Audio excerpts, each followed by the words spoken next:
Good morning students. आज आपके सामने class +2 subject political science chapter 7 जन आंदोलनों का उदय इस विषय पर जो है डिस्कस किया जाएगा।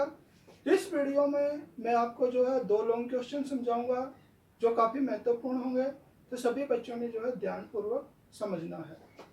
क्वेश्चन नंबर 1 देखिए, स्वतंत्रता प्राप्ति के पश्चात भारत में चलाए गए किसान आंदोलनों का वर्णन कीजिए। यानी कि देश आजाद होने के बाद भारत के अंदर जो है किसानों के द्वारा कौन कौन से आंदोलन चलाए गए।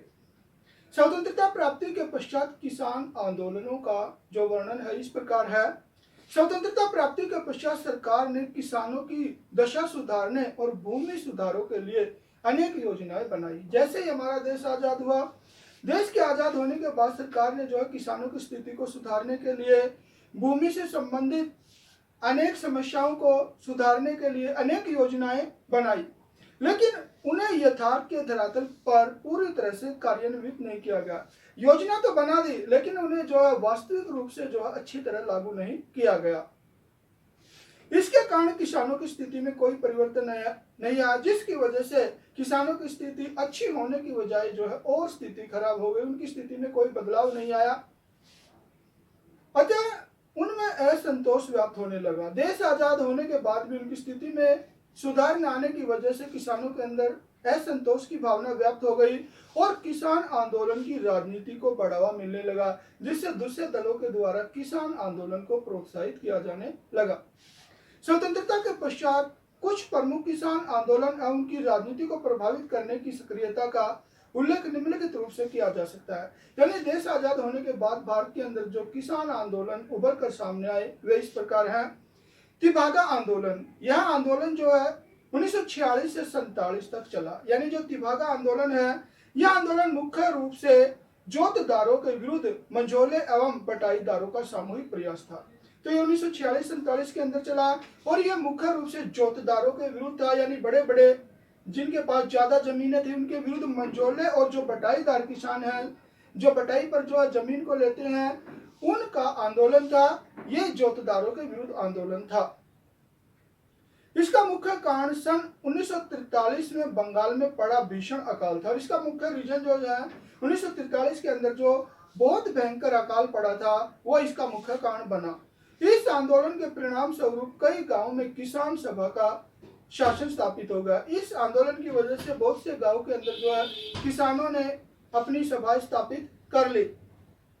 दूसरा देखिए, तेलंगाना आंदोलन। यह आंदोलन हैदराबाद राज्य में 1946 में बंगाल में जमींदारों द्वारा की जा रही जबरन एवं अत्यधिक वसूली के विरोध में चलाया गया क्रांतिकारी किसान आंदोलन था।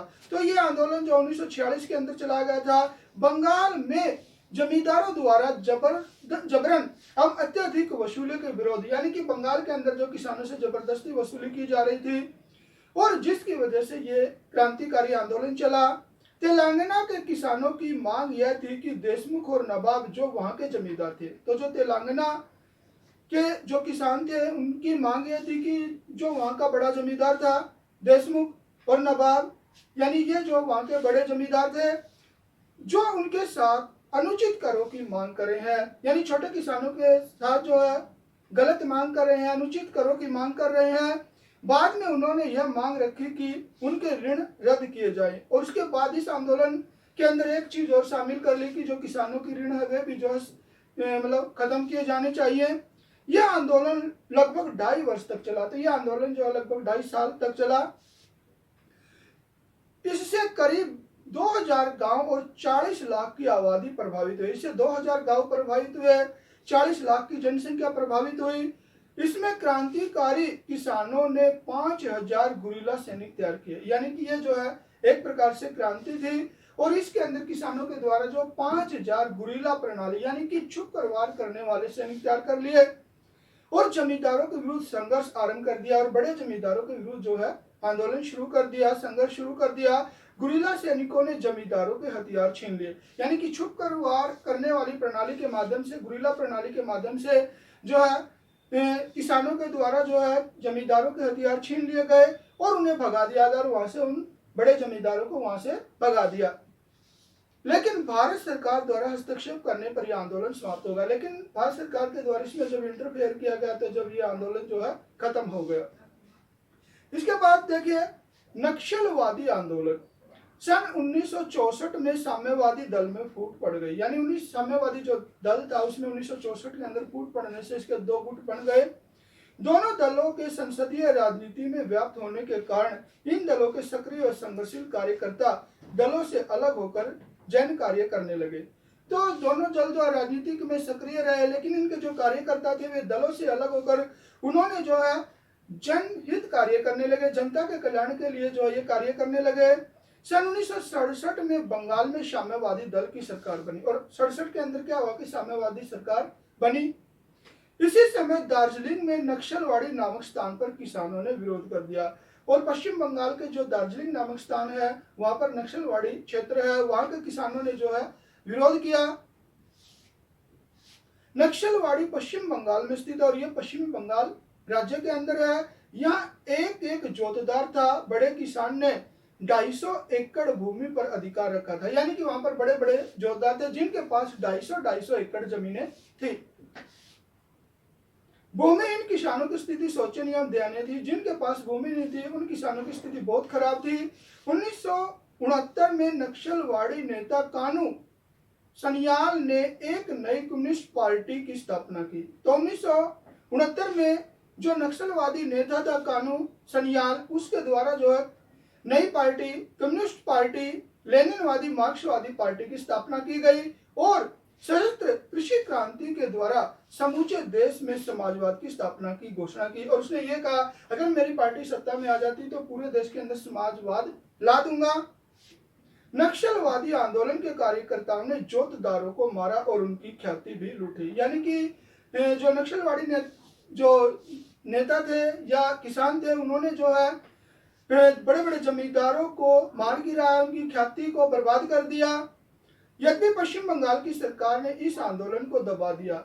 बाद में जो पश्चिम बंगाल की सरकार ने इस आंदोलन को दबा दिया और कई नक्सलवादी नेता सरकार के द्वारा बंदी बना लिए गए और बहुत से नेताओं को जो नक्सलवादी नेता थे उन्हें बंदी बना लिया गया।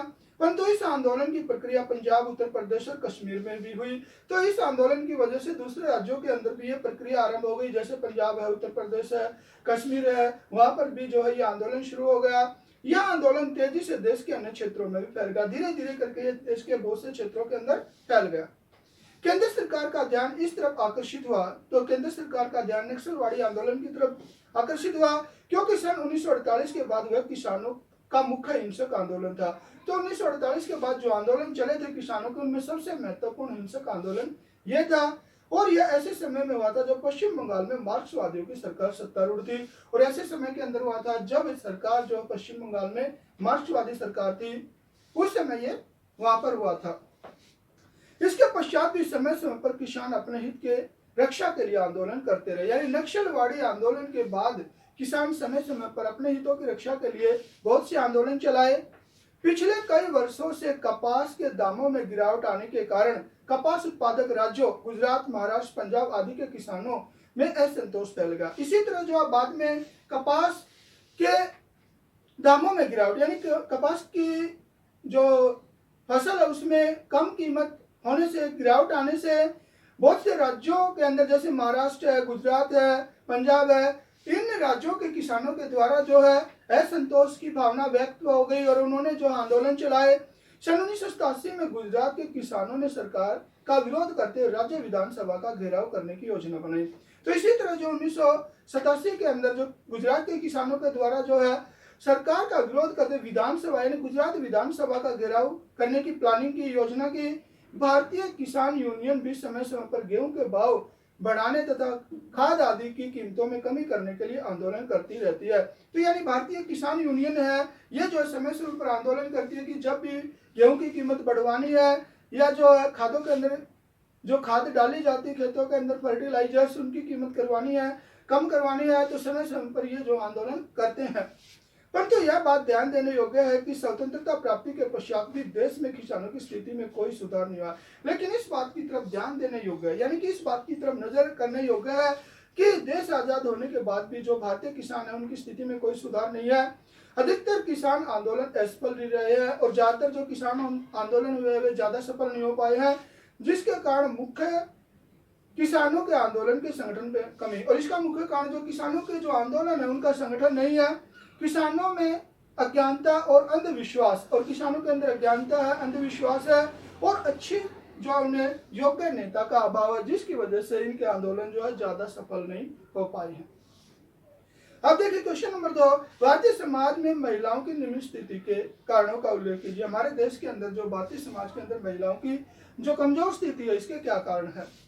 भारतीय समाज में पुरुषों के मुकाबले महिलाओं की निम्न स्थिति के मुख्य कारण जो है इस प्रकार है। दहेज प्रथा, अनेक सामाजिक बुराइयां भी भारतीय नारी को शोचनीय बनाने के लिए उत्तरदायी है। हमारे देश के अंदर जो बहुत सी सामाजिक बुराइयां हैं, जैसे आपकी दहेज प्रथा है, ये भी जो है भारत के अंदर नारी को या महिलाओं की खराब स्थिति बनाने में उत्तरदायी है। इनमें दहेज की प्रथा उल्लेखनीय, इनमें सबसे महत्वपूर्ण प्रथा जो है दहेज प्रथा है। आज भी निर्धन व्यक्ति के लिए अपनी बेटी के लिए उचित वर तलाश करना बहुत बड़ी समस्या बनी हुई। एक गरीब व्यक्ति के लिए अपनी बेटी की शादी करने के लिए, गरीब व्यक्ति के लिए जो एक अच्छा वर तलाश करने में बहुत ही समस्या उठानी पड़ती है। दहेज के कारण आज भी अनेक महिलाओं को सताया जाता है। जब कोई महिला शादी के बाद बहुत कम दहेज लाती है, जिसकी वजह से महिलाओं को बहुत प्रताड़ना का सामना करना पड़ता है और उन्हें दहेज लाने के लिए मजबूर किया जाता है। उन्हें मांग की जाती है कि बार बार तू दहेज कम लाई है, दहेज पूरा लेके आओ। मतलब इस प्रकार की जो बातें कही जाती है, इससे तंग आकर कई लड़कियां तो आत्महत्या करने के लिए मजबूर हो जाती है। इससे बहुत सी महिलाएं दहेज न लाने की वजह से जब उनको प्रताड़ित किया जाता है तो वे आत्महत्या तक कर लेती हैं। शिक्षा के प्रसार के बावजूद भी दहेज प्रथा पहले से बढ़ी है, यानी कि भारत के अंदर शिक्षा के क्षेत्र में बढ़ोतरी हुई है, उसके बाद भी जो है दहेज प्रथा में कमी न होने की वजह से दहेज प्रथा और बढ़ रही है। समाज में महिलाओं के साथ दुर्व्यवहार, भारतीय समाज में स्त्रियों के साथ दुर्व्यवहार किया जाता है। हमारे समाज के अंदर विशेषकर महिलाओं के साथ बुरा व्यवहार किया जाता है। समाचार पत्रों में बलात्कार की घटनाएं प्रकाशित होती है। आए दिन समाचार पत्रों के अंदर इस प्रकार की घटनाएं, बलात्कार जैसी घटनाएं जो है उजागर होती रहती हैं। कई बार उन्हें दबाने का प्रयत्न भी किया जाता है, तो कई बार जो है इन घटनाओं को जो है दबाने की कोशिश की जाती है, क्योंकि इनके प्रकाशित होने से महिलाओं को बदनामी का शिकार होना पड़ता है। क्योंकि उन्हें पता होता है अगर जब ये उजागर हो जाती है तो महिलाओं को जो है बदनामी का सामना करना पड़ेगा। इसके साथ यह भी देखने में मिलता है अधिकतर महिलाओं में मामलों में अपराधियों को दंड भी नहीं मिलता। बहुत से ऐसे भी केस हैं, यानी कि रेप वगैरह की घटना के बाद जो है बहुत से दोषियों को सजा भी नहीं मिल पाती है और न्याय प्रक्रिया जटिल है। इसके साथ साथ जो हमारे देश की न्याय प्रक्रिया है वो काफी जटिल है। लंबी तथा खर्चीली होने के कारण पीड़ित महिला के लिए न्याय प्राप्त करना बहुत ही कठिन है, यानी कि हमारी न्याय प्रक्रिया बहुत ही महंगी है, कठिन है, जिसकी वजह से जो है बहुत सी महिलाओं को न्याय नहीं मिल पाता है। न्यायालय में स्त्री से तरह तरह के भद्दे प्रश्न पूछे जाते हैं, यानी कि न्यायालय के अंदर जब ये मामला आ जाता है तो महिला से जो है तरह तरह के प्रश्न पूछे जाते हैं और कई बार तो वह सोचने लगती है कि वह रिपोर्ट दर्ज न करवाती तो अच्छा होता। जब उनसे इस प्रकार के प्रश्न पूछे जाते हैं तो वो सोचती है कि वो रिपोर्ट ही नहीं करवाती तो ही अच्छा होता। ऐसी स्थिति में स्त्री अपने आप को स्वतंत्र, सम्मान तथा सुरक्षित महसूस नहीं करती। तो इस प्रकार की घटनाओं को देखते हुए हमारे समाज के अंदर जो महिलाएं हैं वे अपने आप को स्वतंत्र, सम्मानित और सुरक्षित महसूस नहीं करती हैं और स्वतंत्रता पूर्वक जहां पर चाहे घूम फिर भी नहीं सकती है और स्वतंत्रता पूर्वक जहां वो जाना चाहती है, घूमना चाहती है, ऐसी जगह पर जो है स्वतंत्र पूर्वक घूम भी नहीं सकती है। तो कहने का मतलब यह है कि महिलाओं के साथ बुरा व्यवहार किया जाता है, दुर्व्यवहार किया जाता है। समानता का अधिकार केवल दिखावा मात्र है। आज भी भारतीय समाज में स्त्री पुरुष की समानता दिखावा मात्र है। आज हमारे समाज के अंदर कहा जाता है कि महिला पुरुष समान है, लेकिन ये एकमात्र दिखावा है, ढोंग है। व्यवहारिक रूप में स्त्री के मुकाबले में पुरुषों को श्रेष्ठ स्थान प्राप्त है। वास्तविकता के अंदर महिलाओं की अपेक्षा पुरुषों को ज्यादा महत्व दिया गया है। पारिवारिक जीवन में पुरुष प्रधान समाज में छोटी छोटी बात में भी स्त्री की राय को कम महत्व दिया जाता है। तो व्यवहारिक रूप के अंदर जब छोटी बात होती है उसके अंदर भी जो महिलाओं की, या बड़ी बात होती है उसके अंदर भी महिलाओं की जो है कोई पूछ नहीं की जाती है और प्राय पत्नी को पति के निर्णय के आगे झुकना पड़ता है। जब भी कोई पुरुष निर्णय लेता है तो परिवार की महिलाओं को उस पुरुष के निर्णय के आगे जो है झुकना पड़ता है, हाँ करनी पड़ती है। पर गृहस्थी की अधिकतर जिम्मेवारी खाना बनाना, बच्चों की देखभाल करना तथा अतिथियों की सेवा करना प्राय स्त्री की ही जिम्मेवारी मानी जाती है। तो जिम्मेवारी में जो है महिलाओं को पुरुष से भी ज्यादा जिम्मेवारियां दी गई है, जैसे बच्चों का लालन पालन करना, घर के अंदर जो है खाना बनाना, अतिथियों की देखभाल करना। उसके बाद भी जो है महिलाओं को इतना सम्मान नहीं दिया गया, इतना काम करने के बावजूद भी। अतः आज समाज में स्त्रियों को संकीर्ण जीवन शैली में बांध दिया। आज हमारे समाज के अंदर महिलाओं को एक संकीर्ण दृष्टिकोण, एक छोटे दृष्टिकोण के अंदर जो है बांधा हुआ है। राजनीतिक निर्णयों में महिलाओं की सीमित भागीदारी, यानी राजनीति के अंदर भी महिलाओं की भागीदारी बहुत कम है। कई देशों में महिलाओं ने सर्वोच्च राजनीतिक पद प्राप्त किए। बहुत से देश ऐसे हुए हैं उनके अंदर महिलाओं ने बड़े बड़े राजनीतिक पद भी प्राप्त किए हैं। श्रीमती इंदिरा गांधी, मार्गरेट थैचर, बनर्जी भुट्टो, बेगम खालिदा जिया ने अपने अपने देशों में प्रधानमंत्री के पद को संभाला, यानी कि हमारे देश की महिला प्रधानमंत्री इंदिरा गांधी रही है। इसी तरह जो है बहुत से देशों की जो महिलाएं हैं वो प्रधानमंत्री के पदों पर विराजमान तो रही हैं। और श्रीमती प्रतिभा पाटिल सिंह भारत में और श्रीमती चंद्रिका कुमारतंग श्रीलंका में राष्ट्रपति पद पर विराजमान रही, यानी प्रधानमंत्री के साथ साथ बहुत से देशों के अंदर जो महिलाओं ने राष्ट्रपति का पद भी संभाला है। जैसे भारत के अंदर प्रतिभा पाटिल और श्रीलंका में जो है श्रीमती चंद्रिका कुमारतंग के द्वारा जो है राष्ट्रपति के पद पर कार्यभार भी संभाला हुआ है। परंतु इसका अर्थ यह नहीं कि महिलाओं को राजनीतिक निर्णय लेने में वांछित भागीदारी प्राप्त हो गई हो, लेकिन इसका मतलब यह नहीं है कि कुछ महिलाओं ने देश के अंदर प्रधानमंत्री का, राष्ट्रपति का जो पद प्राप्त करने के बाद जो महिलाएं अपनी मन से जो है कोई भी डिसीजन ले सके।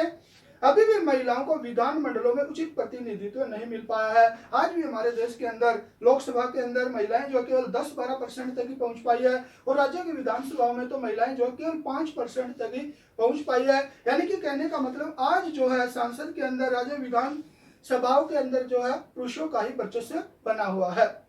उपयुक्त विवरण विभिन्न कारणों से यह स्पष्ट हो जाता है कि महिलाओं की स्थिति बहुत ही शोचनीय रही है।